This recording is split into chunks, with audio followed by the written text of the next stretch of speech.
Sometimes in a collectathon, the game would keep track of how long you spent in a specific level. Banjo-Kazooie immediately comes to mind. It shows all your times and view totals from the pause menu. Or at the very least, the game would tell you how long you spent on your save file. But not Earthworm Jim 3D. They wanted to go about this like the funny kid in middle school, and instead of keeping track of your time, they keep track of how many footsteps you take. Which is awfully thoughtful of the game, but there's really no reason for us to get our steps in for the day. We're all still pretty young. So now I ask, how many footsteps would it take me to 100% Earthworm Jim 3D? Yes, 100%. We're gonna collect every single collectible in the game, while taking as few steps as possible. Although I do have an official copy on the N64, I'll instead be tackling this on the PC/Steam version, and that is for one single reason. Jim jumps higher in that version. For a quick comparison, here we have two green crates stacked on top of a cardboard box. As you watch the N64's crusty footage, you can see that Jim can't spring up to the top, even when performing the super jump.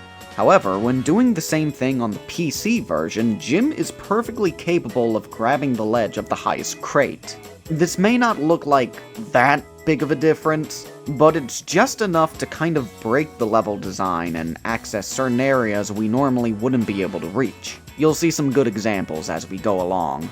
Also, just a heads up, this game is unfathomably stingy with keeping track of our steps. Like, if we accidentally take one, the game will remember that forever, and there's no way to get rid of it without restarting the save file. It's genuinely to the point where I don't think a human can feasibly do this. Like, I even typed out a whole 4-page rant explaining all of this, and I was going to put it right here, but I think it'd be better if I saved that for the end of the video. So with that being said, I'll also be using another version of this game that has save states just to replicate everything I do on the PC version so I can triple check everything and make all of the result screens look nice and tidy and accurate. This does technically make the challenge part of the video less impressive, but like... I mean, you can't say I didn't try, man! But before we truly begin, a quick word from our sponsor. Me!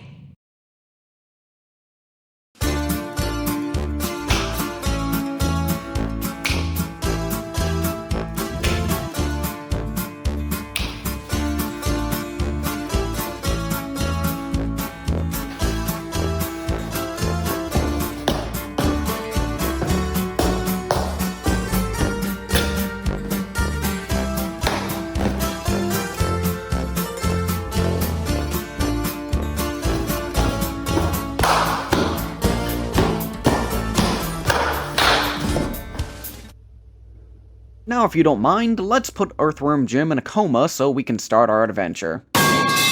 After exiting the elevator, Peter Puppy informs Jim that since he lost his marbles, literally, he's gonna have to collect them while exploring his 4 brains. The more we obtain, the smarter Jim gets. Think of these as the music notes from Banjo-Kazooie. Peter also mentions collecting golden udders will be the key to a healthy recovery. These are the main collectibles, the jiggies of this game. He then gives us our first one for free. All we have to do is turn around and get it. Easiest way to do this without stepping is by holding down whatever we set as the crouch button, then flick the analog stick towards the udder. This will make Jim roll to the collectible, which does not require any footsteps. Why is the counter not at 0?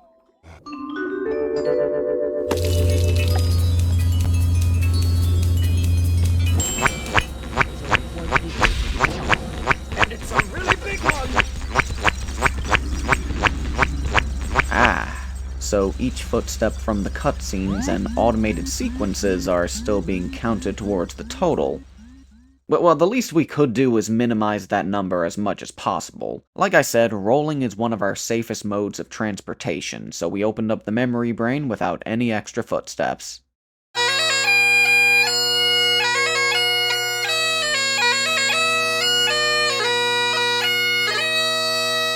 After chatting with the sacred cow of contemplation, they opened up the door to the first level, Coup d'etat.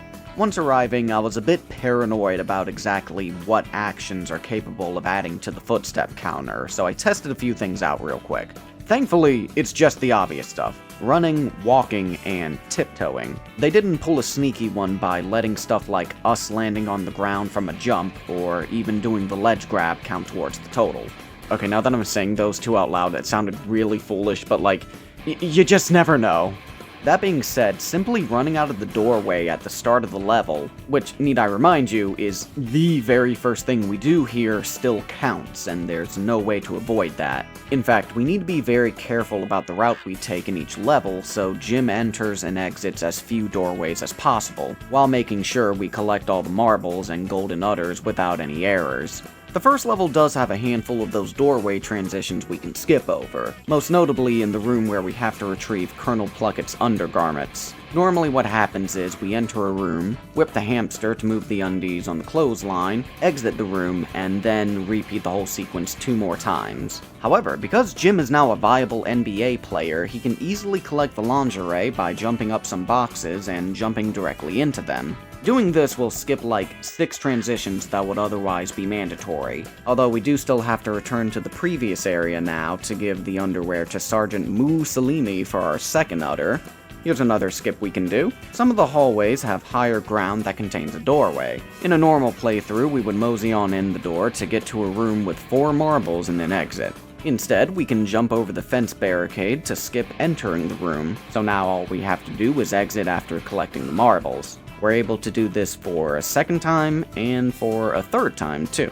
Aside from those, we can complete the rest of Coup d'etat normally. Just be careful with falling down the pits in the last 2 rooms. While it doesn't kill Jim, he will usually respawn at the last automated doorway transition like he's re-entering the room. Of course, we don't need those pesky extra steps now, do we? Our total number of steps for this level is 20, now with the IQ of a waffle.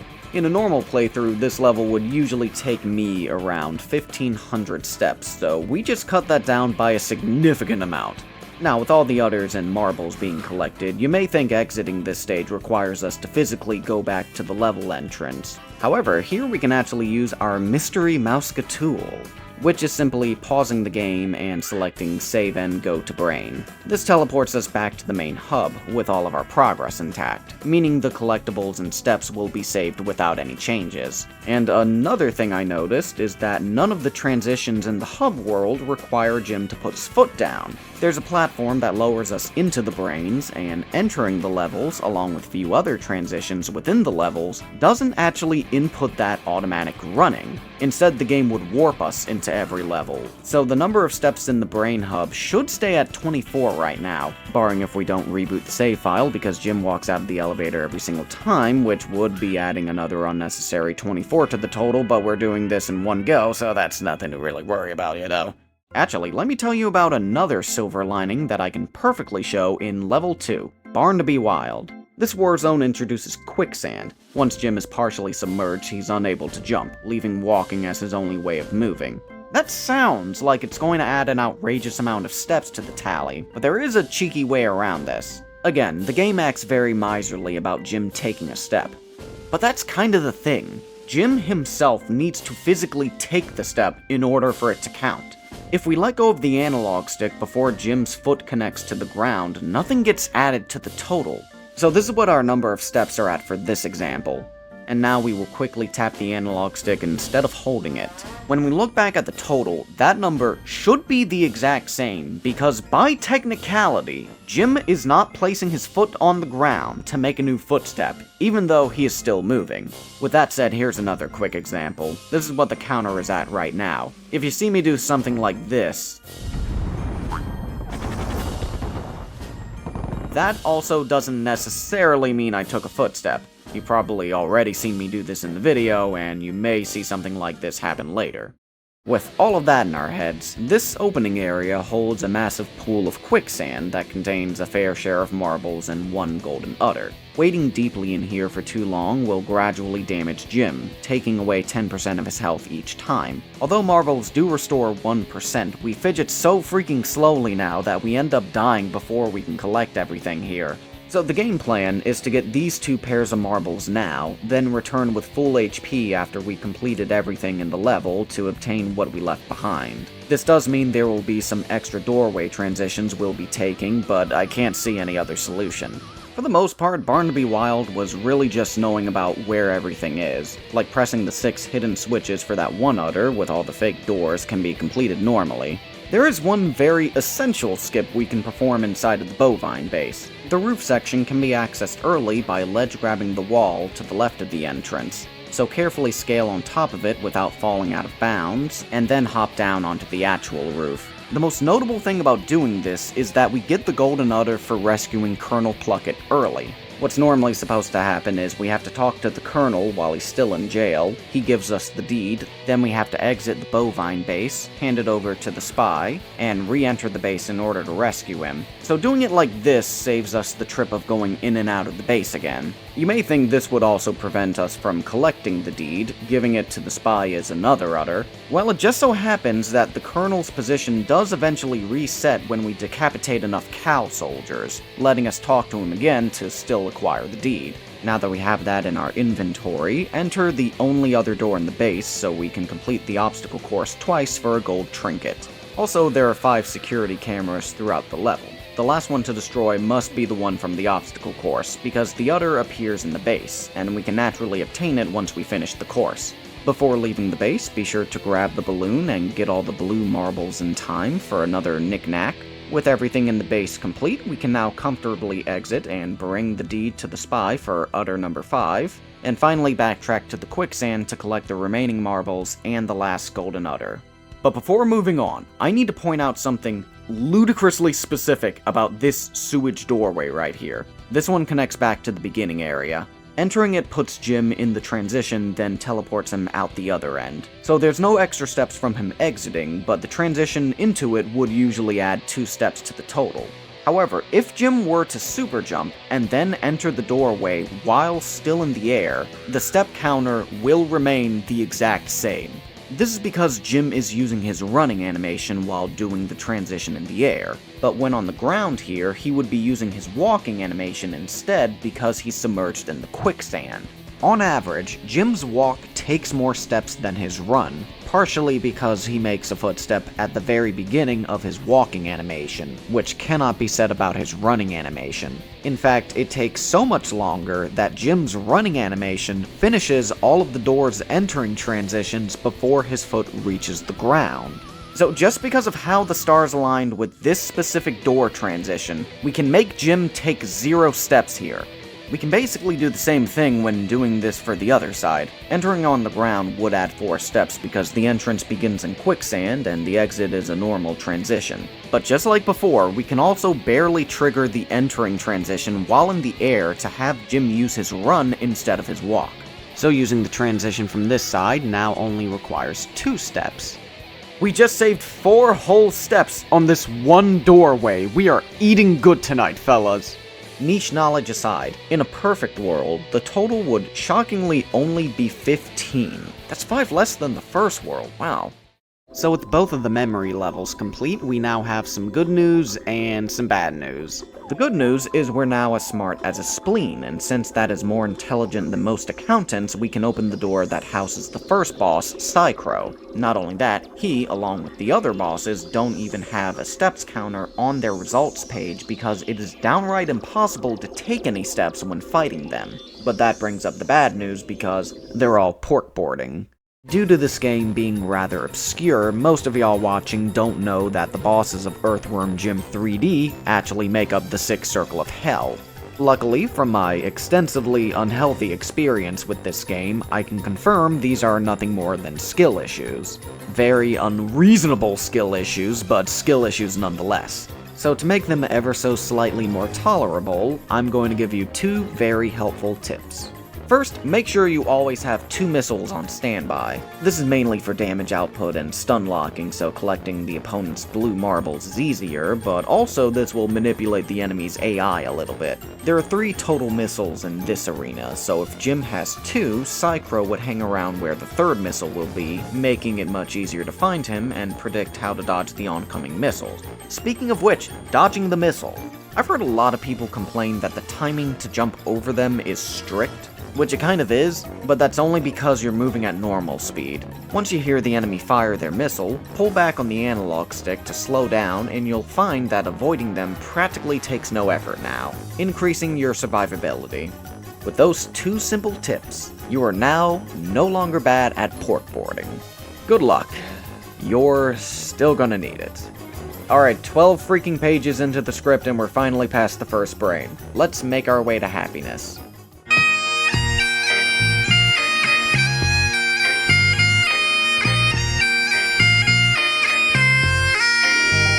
Lord of the Fries is up next, and there's only one way to save up on steps. Usually the first thing we do here is walk inside this room to the right. King Gherkin is being held captive, and the only way to set him free is by activating 3 switches scattered across the level. That would usually require entering and exiting his room twice. Once to talk to him so he can open up a path for us to continue, then return to fetch the other.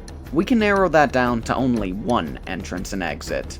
Talking to the king makes 2 giant cans of beans appear right here, allowing us to safely traverse to the other side. But luckily, we can damage boost our way over, and grab the 2 marbles floating above without dying. Now we'll just enter the king's room after activating the 3 switches when we naturally return to the first area to blow up the holy potatoes of truth. Speaking of which, we can accomplish just about everything in each room on our first visit, excluding the potatoes and this high-up kickshaw in the first area, but again, we naturally return here.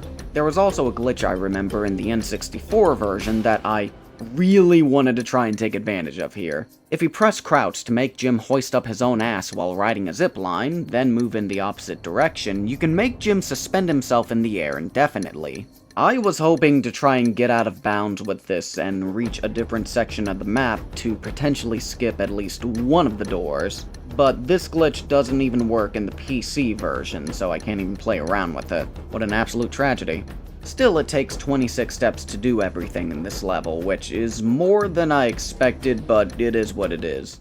Are You Hungry Tonight is next on the menu. This level has an elevator that lets us access 4 floors, but there's 2 catches to that. 1, the elevator is guarded by lasers, and 2, walking in and out of the elevator puts Jim in that automatic running transition, so we need to use it as little as possible. Thankfully, there are some ways to cheat around this. First, once we enter the main room, climb up these boxes to the left and super jump onto this ledge with the 4 marbles and golden udder. These 5 collectibles are the only reason why we would ride the elevator to the top floor, so doing that saves us 1 trip and a couple of doors.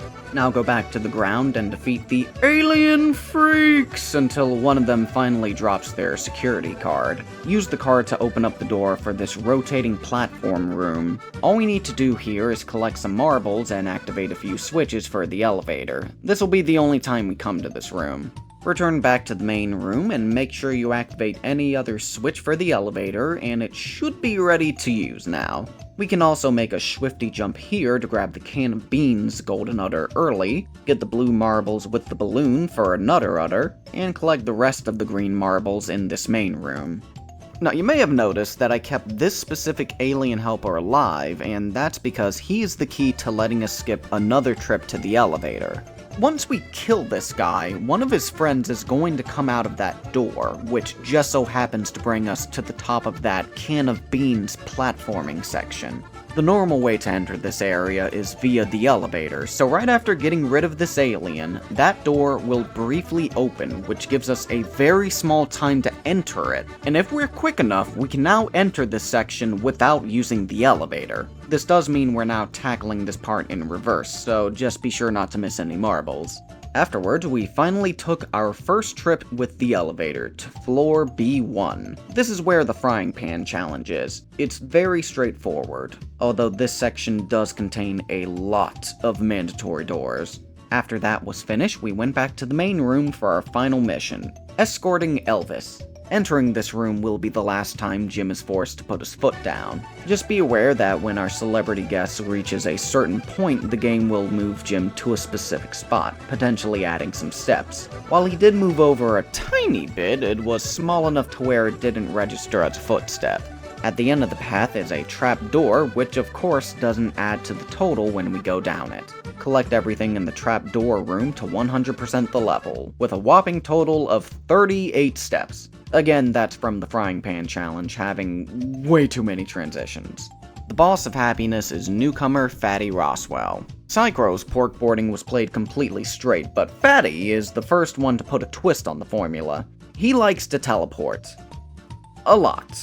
Like, he does it every 5 or 10 seconds, I'm not even over-exaggerating. I can see him being the breaking point for some people, but if we fire our missiles right after he teleports, Fatty will become bankrupt and out of business. Alright, 2 brains down. Let's move on to Fear.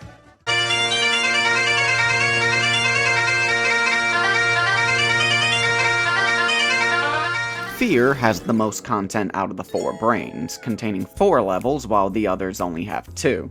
To work around that, this first door here doesn't bring us to the first level, rather it does the walking transition into this manor that houses the doorways to the first 2 Fear levels.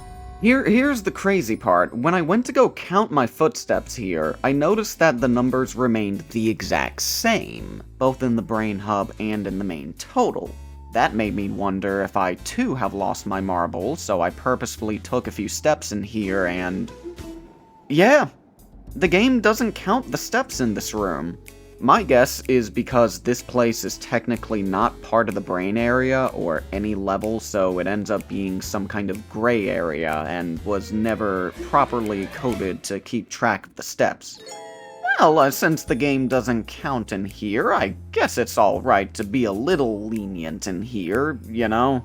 Speaking of lenient, Poultrygeist, not to be confused with the episode from Chowder, this is our first level that doesn't feature any kind of skip. However, it is still important what order we complete the objectives in. This is how I went about it.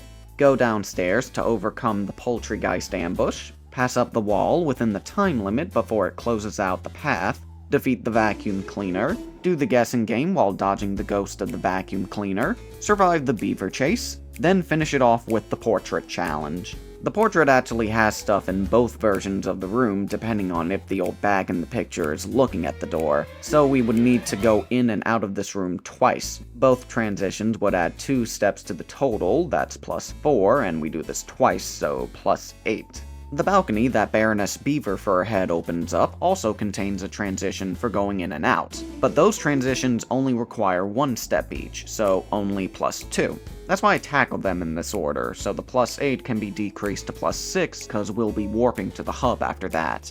In addition, the way we keep the portrait looking away to access the secret room is by quietly tiptoeing to the door. And although we can do that by repeating our strategy in the quicksand, it's much easier to super jump over the railing like this. It's just out of the portrait's field of vision, so she should still be looking away. Enter the room to grab the remaining collectibles and finish the level with 17 steps. Save and go to brain. Now for the sequel, Poultrygeist 2. There's a massive skip we can do right at the very beginning. 1 golden udder is sitting on top of the fireplace. Even with Jim's PC super jump, he's unable to reach it. But there is an easy way to cheese this. See, when Jim takes damage, he'll usually leap up in pain. Of course, what you just saw was very pathetic. He hardly left the ground. However, if you were holding the jump button while he takes damage, Jim is going to more closely replicate a cartoon character getting poked in the butt with a sharp object. This launches Jim slightly higher than the super jump does. The vacuum can't reach past the carpet, so what we gotta do is grab a bananamite from the vending machine, place it in front of the fireplace, position Jim on this slant for a little extra height, and make sure to be holding down jump when it detonates. That will be enough to land on top to get the udder. In a normal playthrough, we would have to walk through a maze and enter a bunch of doors to deactivate some chicken paintings. While we do still have to go through a bunch of those doors for some marbles, that udder was the main prize for this challenge, so that radically limits the number of mandatory door transitions for this part. After that, we can complete the rest like normal. That includes another portrait room with 2 portraits now. This time, the only thing to collect is a single golden udder when they're both looking away, meaning 1 entrance and exit instead of 2. Unlike before, there's no way around it, so we gotta keep tapping the analog stick while holding down the creep button. How long is this going to take? Head back to the fireplace room and do everything in there, and the moment we enter the floating books area, there are no more mandatory steps to be taken, so our total will be 20. Creeping around the corner is our next level, Death Wormed Up. From what I know, this one also doesn't have any kind of trick that can help us, so we'll be going through this one kinda like how anyone else would.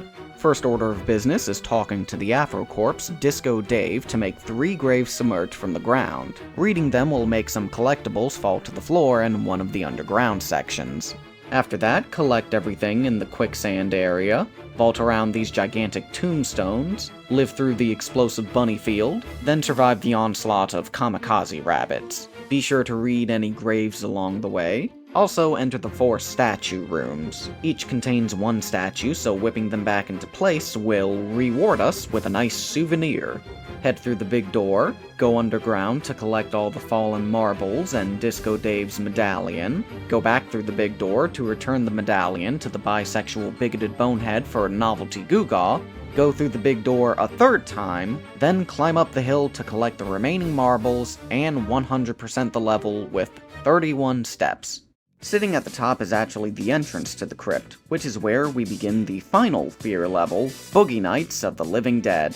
With everything being indoors, we unfortunately can't do any cool tricks again, so this is the order the tasks will be handled in. First, get the groovy gun, then head to the dance floor to behead the undead disco dancers. Repeat for 3 rooms. Enter the men's restroom to drop into the sewers and platform over the acid. Be sure to shoot the metal grate up here so we can acquire the udder on top later. Then follow the lights, hop around the records, and raise the music 3 times to win the first place prize. Destroy all of the sentient stereos along the way, and the gate for that udder will open. And lastly, falling into the hole that the grate was originally blocking off lets us easily grab the last golden goodie, with 29 steps on the board. As for the boss of the 3rd brain, Professor Monkey for a head, dude, I don't know what happened, even with his banana mine gimmick, we still took care of him in less than 2 minutes. Why was he easier than Psychro? With that pushover out of the way, there's only one more brain left to save, Fantasy.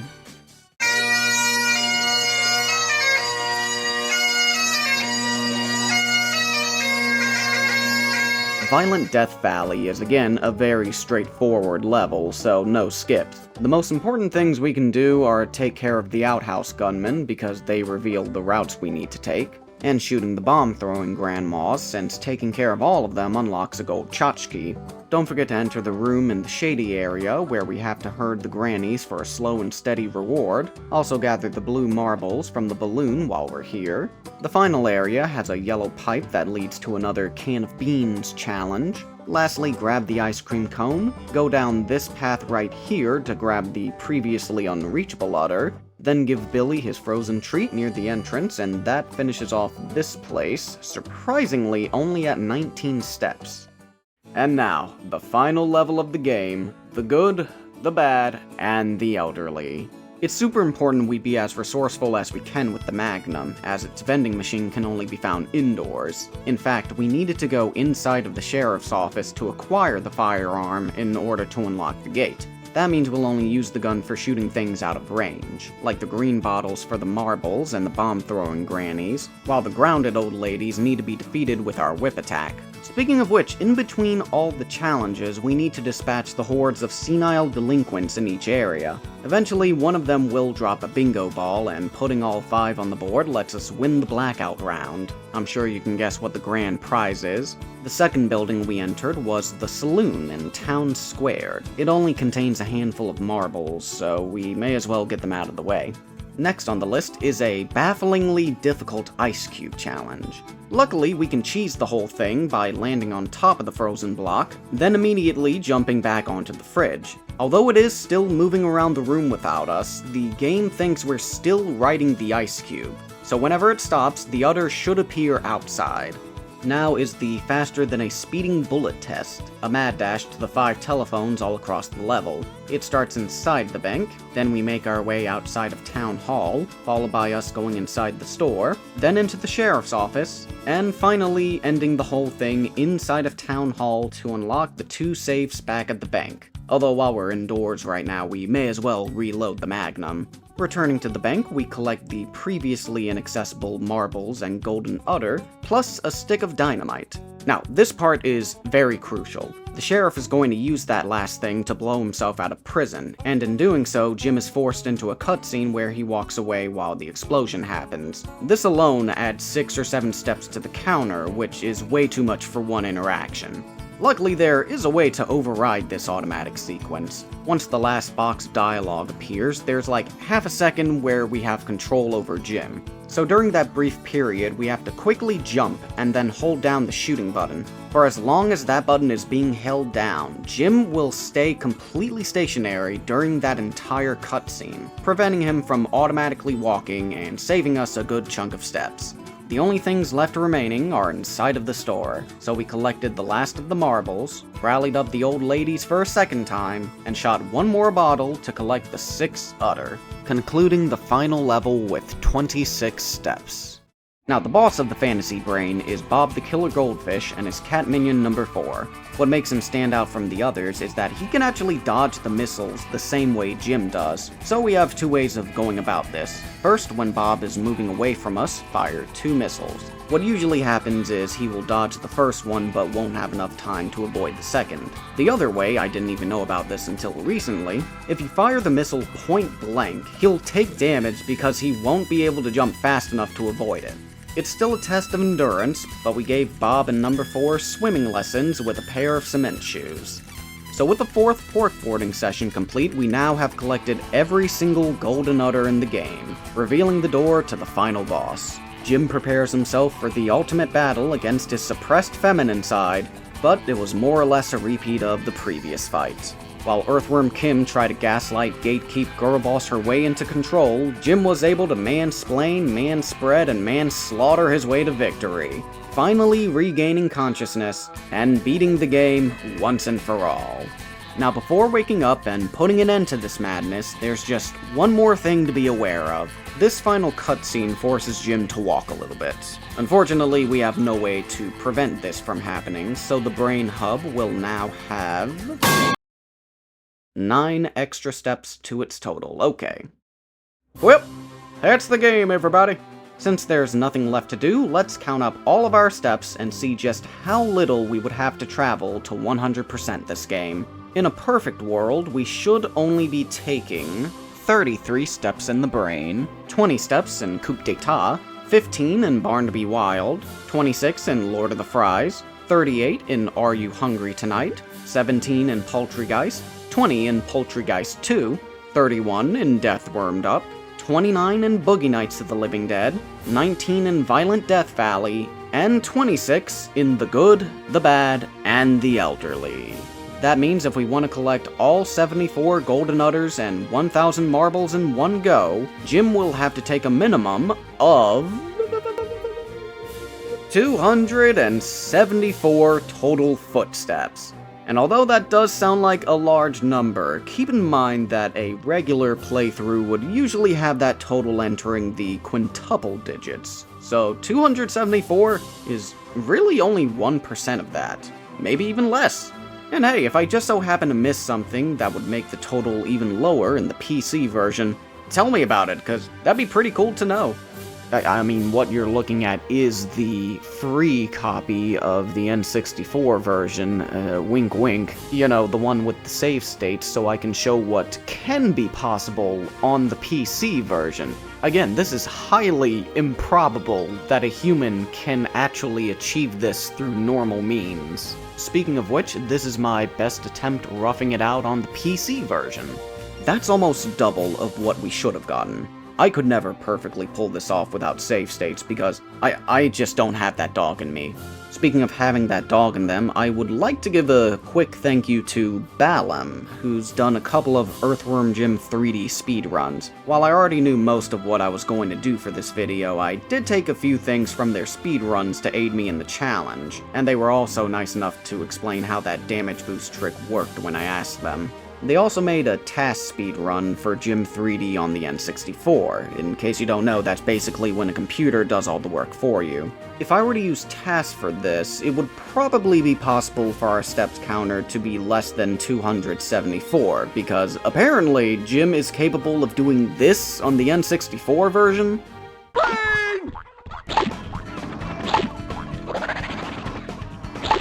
I'm 99% sure that's straight up impossible for a human to do.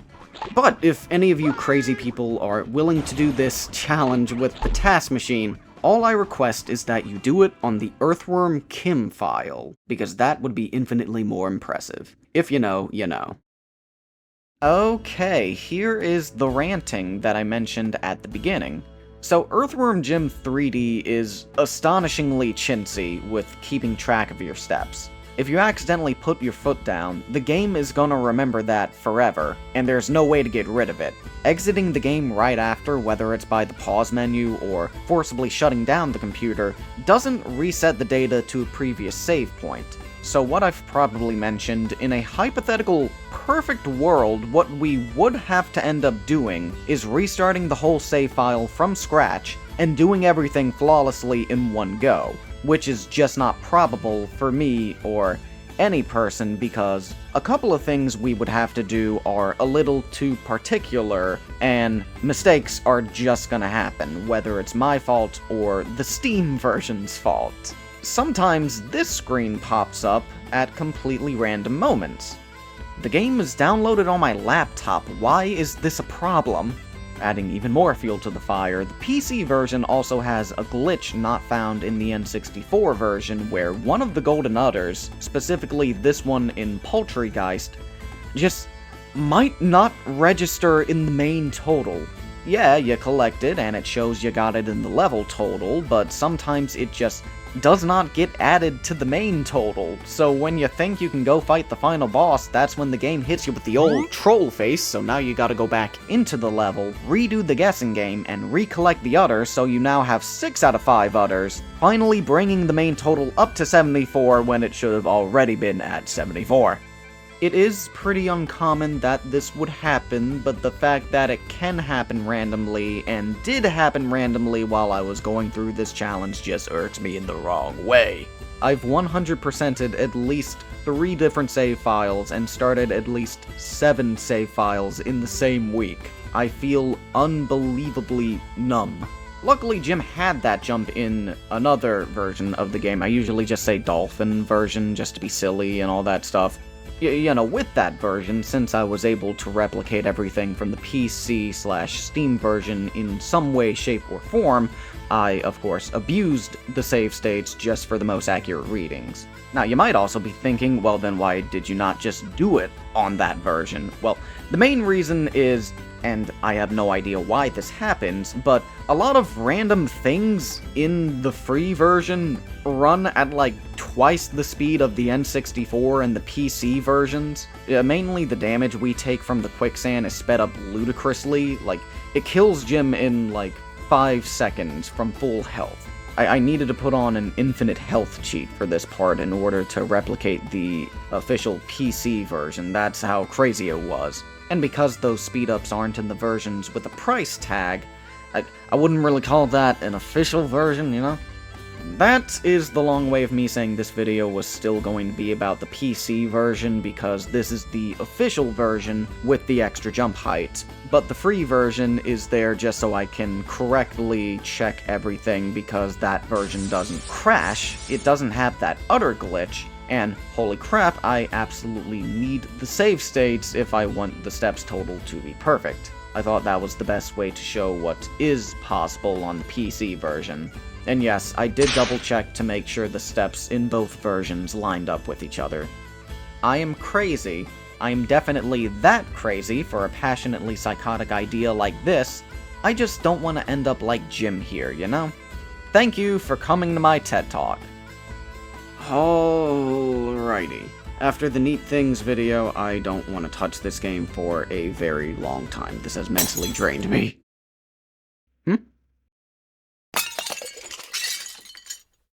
Dude, that's coming from my knee.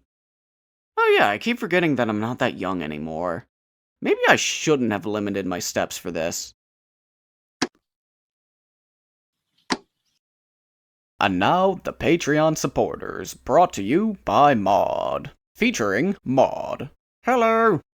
Boomba doomba doomba doomba doomba doomba doomba doomba. Lots of spaghetti and page-fighting masters of Daraku, Fossil and Triff, Gianna, Tim, Archie, Julian, Fiel, and Tabitha, Harvey, Youssef, there's Augustus Renier, stop-motion stylist, Soma, Banan, Boy RT, plus Matty OB, and Delta P, is floating in Mississippi, there's Sonic Meerkat, and Irony Class with UFO Sunset Pilly, Elijah Boneham, and Outback Cat Girl, Skyfox and Annie Chibi,